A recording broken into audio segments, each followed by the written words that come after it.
একবার নাকি ট্রেনে হারিয়ে গিয়েছিলেন, সেটা কি ছোটবেলা নাকি বড়বেলা? ট্রেনে হারিয়ে যাওয়ার ঘটনাটা আসলে ওই বাগেরহাটেই।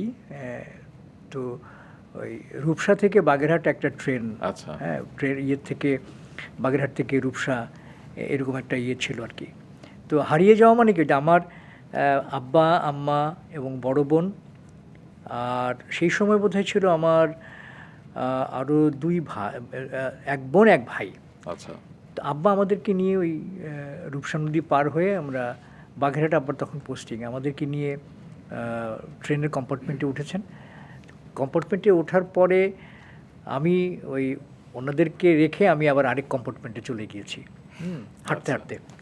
তো ওইটা আর কি মানে একটা সময় আর কি আব্বা এবং সবাই অস্থির হয়ে গেছে যে মানে ছেলে গেল কোথায়, ছেলে গেল কোথায়। যাক, পরে সেকেন্ড কম্পার্টমেন্টেই আমাকে পেয়েছে।